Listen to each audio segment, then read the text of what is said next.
தளபதியா முளைத்தாய், தளபதியாக வளர்த்தாய், தலைவராக உலா வருகிறார்.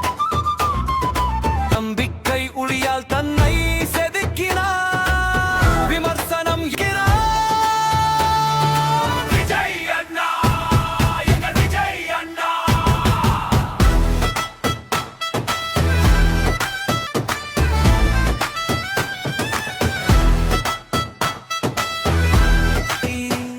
இன்று தளபதி என்பது ஒரு சரித்திரம்.